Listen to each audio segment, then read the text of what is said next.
Alors, je prends un peu d'avance sur le calendrier liturgique. À vrai dire, c'est pour éviter des répétitions. Et je lirai aujourd'hui dans l'Évangile selon saint Luc, chapitre 14, versets 25 à 35. Donc, Luc 14, 25 à 35. Je vous propose donc ce texte. De grandes foules faisaient route avec lui. Il se retourna et il leur dit : si quelqu'un vient à moi et ne déteste pas son père, sa mère, sa femme, ses enfants, ses frères, ses sœurs, et même sa propre vie, il ne peut pas être mon disciple. Et quiconque ne porte pas sa croix pour venir à ma suite ne peut pas être mon disciple.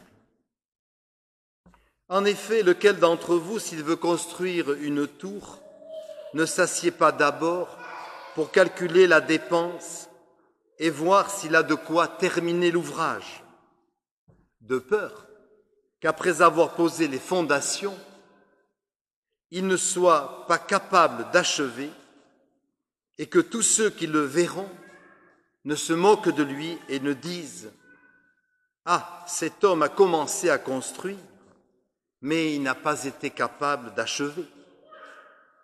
Ou bien, quel roi, s'il part en guerre contre notre roi, ne s'assied pas d'abord pour se demander s'il peut, avec 10 000 hommes, affronter l'armée adverse qui vient avec 20 000 hommes. Sinon, tandis que l'autre est encore loin, il lui envoie une ambassade pour demander les conditions de la paix. Ainsi donc, quiconque d'entre vous ne renonce pas à tous ses biens ne peut pas être mon disciple. Le sel est une bonne chose, mais si le sel devient fade, avec quoi l'assaisonnera-t-on ? Il n'est bon ni pour la terre, ni pour le fumier. On le jette dehors. Celui qui a des oreilles pour entendre, qu'il entende.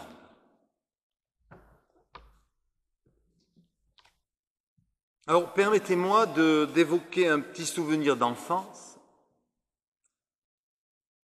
Dans ma famille, nous étions une famille nombreuse et nous allions faire les courses de temps en temps à Bayonne, la grande ville la plus proche. Et nous passions par un petit village et en bord de route, il y avait le squelette d'une grande maison qui se voulait être une belle villa, comme on disait à l'époque, mais que les propriétaires, hélas, n'avaient jamais eu les moyens de finir. Et en passant chaque fois devant cette maison, on disait : tiens, voilà la maison inachevée. Et peut-être que d'autres avaient même des propos plus désobligeants vis-à-vis des propriétaires qui, hélas pour eux, n'avaient pas pu terminer. Et plus tard, quand j'ai entendu cet évangile, de suite, pour moi c'était concret, j'ai pensé à cette maison au bord de la route qui est toujours restée inachevée. Et nos vies chrétiennes, frères et sœurs, seront-elles inachevées ou au contraire seront-elles finalisées à la gloire de Dieu ? Alors d'abord, je voudrais qu'on fasse une explication de texte sur ce verbe « détester » que Jésus emploie. Celui qui ne déteste pas son père, sa mère, sa femme, ses enfants, ses frères et ses sœurs, et même sa propre vie, n'est pas digne de moi. Ouf! Que veut dire Jésus ? Eh bien, il est clair, alors je fais de suite une mise au point, que Jésus n'enseigne pas la haine de la famille, parce que ce serait vraiment contraire à la Bible, et puis contraire à la nature, à l'instinct que nous portons en nous. Donc c'est clair que ça ne peut pas être ça, mais alors ça veut bien dire quelque chose. alors on comprend tout de suite, bien sûr, qu'il s'agit d'une question de priorité donnée à l'œuvre, à la personne du Christ dans nos vies. Et d'ailleurs, dans le parallèle de Matthieu, chapitre 10, Jésus l'explique lui-même, il dit, alors c'est une autre manière de dire, « Celui qui aime son fils, sa fille, au-dessus de moi, n'est pas digne de moi. » Là déjà, c'est moins choquant. Il s'agit donc, on le comprend mieux, d'une question de préférence. Il existe, en effet, frères et sœurs, et on le voit tous les jours dans notre vie, des situations où un choix se présente à nous. Ou bien je suis le Seigneur, ou bien je préfère d'autres affections qui risquent de contrarier mon affection première pour le Seigneur. Alors, je me souviens d'une charmante jeune fille avec qui j'ai fait une partie de mes études de théologie à Nogent-sur-Marne, près de Paris. Elle était charmante et ses parents étaient des gens, comme on dit, adorables. Elle était très attachée à ses parents. Et on se disait, bon, elle ne va jamais pouvoir quitter papa et maman.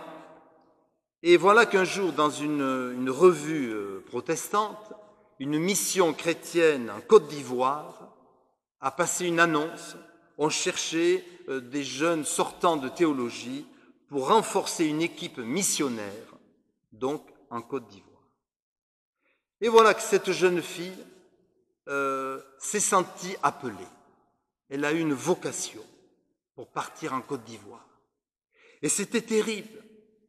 C'était déchirant parce qu'on dit tellement, elle est proche de ses parents. En plus, elle est tellement jeune. C'est risqué, c'est dangereux pour elle de partir si loin. Eh bien non. Et je dois dire que son choix nous a tous épatés. Nous, je parle pour moi déjà, qui nous sentions probablement moins courageux qu'elle de tout quitter pour aller servir le Seigneur, littéralement. Soyez rassurés, par la suite, elle a revu ses parents et tout va bien. Mais enfin, elle a fait ce choix difficile. Alors, n'est-il pas vrai de nos jours, frères et sœurs, et là je m'interroge moi-même, j'interroge peut-être l'Église en général, ne nous sommes-nous pas installés quelque peu dans un certain confort, il faut bien le dire, qui fait que toute radicalité, le mot radicalité n'est pas toujours péjoratif d'ailleurs, je précise, qui ferait que toute radicalité serait déplacée, ou en tout cas toute forme d'exigence. On dirait non, c'est du fanatisme, il ne faut pas. Oui, mais ce n'est pas exactement ce que dit Jésus. Alors, on comprend mieux le verbe détester qu'il emploie, donc à propos de la famille ou de sa propre vie. Alors, je l'ai dit, a priori, ce verbe nous choque, à juste titre. Détester les siens, mais qu'est-ce que ça veut dire? Mais par contre, ce qui est grave, je dirais, qui est dommageable, c'est que beaucoup de traducteurs de la Bible ont édulcoré ce verbe dans l'évangile de Luc. Et ils ont mis, comme dans Matthieu, celui qui ne préfère pas, qui ne me préfère pas, n'est pas digne de moi. Et je regrette, mais ce n'est pas les mots qu'emploie Jésus. Jésus, il emploie bien le verbe en grec « détester ». Et je fais là une parenthèse, c'est une tentation trop fréquente de nos jours de vouloir édulcorer justement les mots qui nous heurtent dans la Bible. Et ça ne fait pas avancer les choses, bien évidemment. Quand un mot nous choque, comme ce verbe « détester », il ne s'agit pas de le mettre à la poubelle, mais il s'agit de chercher avec l'aide de l'esprit à le comprendre. Et là, nous en sortirons plus forts. Car effectivement, il y a des circonstances où il nous faut absolument privilégier l'urgence de l'œuvre du Seigneur. Et entre deux urgences, il faut choisir. Et quelquefois, des choses très légitimes, comme la famille et les amis, peuvent tout d'un coup se dresser un obstacle. Mais ça, c'est intérieurement qu'on le comprend par rapport à l'œuvre de Dieu. Et dans ce cas-là, non pas la personne, mais on va dire la circonstance devient effectivement détestable. Ce n'est pas le moment. Il y a un temps pour tout.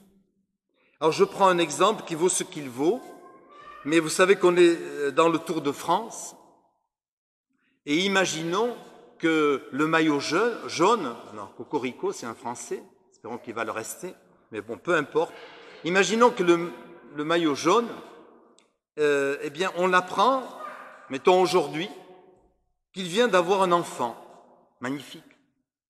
Mais imaginez qu'on interrompe sa course, on lui dit « Bon, arrête-toi, parce que là, vraiment, ça vaut le coup. Une grande nouvelle, tu viens d'être papa d'un petit bébé. » Ben, du coup, si on lui dit ça, il risque, bien sûr, il va se déconcentrer et il risque de perdre son maillot. Et ça serait quand même dommage. Donc vous voyez comment les meilleures choses de la vie, dans certaines circonstances, je dis bien, donc je pèse mes mots, pas dans l'absolu, mais dans certains moments, dans certaines circonstances, peuvent devenir tout d'un coup détestables, dans un sens bien sûr. De même, lorsque Jésus parle de détester sa propre vie, alors c'est très choquant, parce qu'on répondra à juste titre que c'est contraire à toutes les lois de la psychologie. Et c'est vrai, on ne doit pas détester sa vie. Il est acquis que pour aimer les autres, il faut commencer par s'aimer soi-même et avoir de soi un minimum de bonne image. Parce que si vraiment on se déteste dans l'absolu, ben ça ne marchera pas. Et donc, ça marchera encore moins pour l'œuvre de Dieu. Donc, il ne s'agit pas de détester, et Jésus est assez psychologue pour le savoir.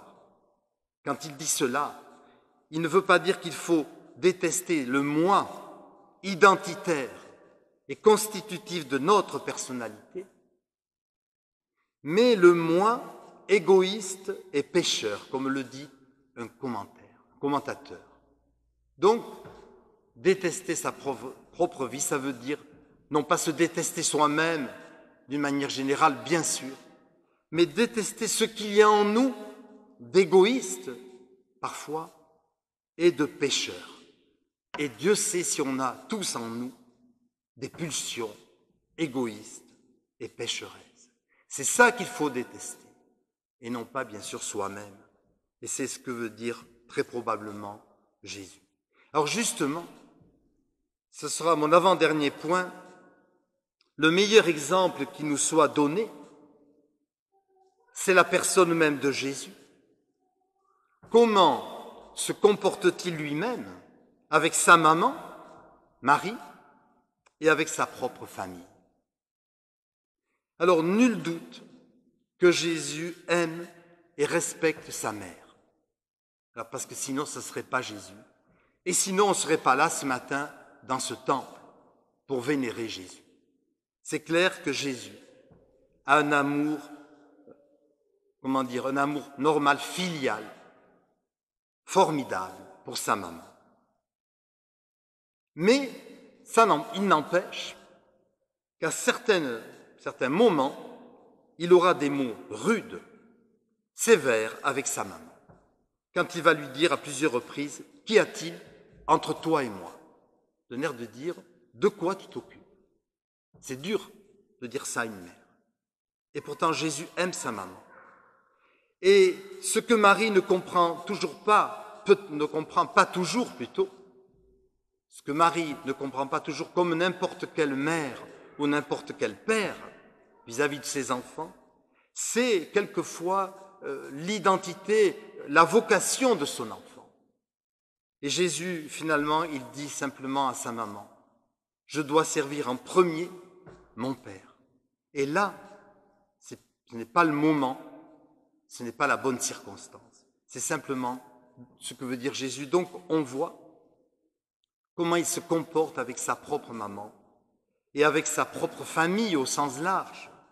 Dans ce même évangile de Luc, au chapitre 8, on nous rapporte un petit incident familial. On vient dire à Jésus, qui était dans une pièce, « Ta mère et tes frères sont là, dehors, ils veulent te voir. » Et Jésus de répondre, « Ma mère et mes frères, ce sont ceux qui écoutent la parole de Dieu et qui la mettent en pratique. » Autrement dit, je suis d'accord avec ma mère et mes frères tant qu'ils me laissent accomplir mon ministère. Mais là, ce n'est pas le moment que j'interrompe, on va dire, ma prédication dans cette pièce. Ça attendra. La famille attendra. Voilà donc, frères et sœurs, cette détestation que j'espère avoir expliquée, dont nous parle Jésus ce matin. Il nous dit aussi que nous devons porter notre croix. Et là, c'est quelque chose qui n'est pas du tout, mais pas du tout populaire de nos jours. On a trop tendance à dire « Ah oui, mais ça, c'est du 19e siècle. C'est pleurnichard, c'est malsain, cette idée d'apprivoiser la souffrance. Qu'est-ce que ça veut dire ?» Alors certes, je me méfie d'une certaine théologie du 19e siècle, mais il n'empêche que Jésus est en train de nous dire, et ça conclut ce dont je viens de parler, il est en train de nous dire, eh bien l'évangile ne sera jamais une partie de plaisir, de facilité. Il y a le chemin de la croix à porter. Je ne dis pas le chemin de croix, mais le chemin de la croix, à l'exemple de Jésus, fait de bons moments, de moments plus difficiles, fait de souffrance et de gloire, et on ne peut pas séparer les deux. Donc, si un jour nous entendons, ici même ou ailleurs, un prédicateur nous dire que l'évangile, pardonnez-moi le mot, est cool, est facile, eh bien, vous pouvez vous dire tout de suite, il y a quelque chose qui cloche, parce que Jésus n'a jamais dit que l'évangile était facile. Par contre, il est formidable, il est porteur de vie, il est enthousiasmant, comme cette jeune fille qui est partie en mission. Alors c'est sur cette note, frères et sœurs, d'enthousiasme que je voudrais vous laisser, avec tout de même de quoi nous rassurer. Si la vie de disciple est exigeante, comme le dit Jésus, oui, mais elle n'est pas réservée à des surhommes, à des surfemmes, à des super-saints, comme disait le pasteur Boyer, pour ceux qui le connaissent. Ça, non. L'évangile, c'est pour des gens comme vous et moi, des personnes ordinaires, qui reconnaissent leur fragilité, leurs erreurs, leurs chutes, mais qui cultivent suffisamment d'humilité pour, à chaque fois qu'ils ont chuté, demander au Seigneur de venir les aider à se relever et à reprendre la marche exigeante de l'Évangile. Alors, soyons rassurés, soyons encouragés. Oui, l'Évangile n'est pas quelque chose de facile, mais c'est quelque chose de formidable. Et soyons certains que Jésus, grâce à son aide, grâce à l'Esprit Saint, nous aidera à vivre toujours dans l'Évangile. Amen.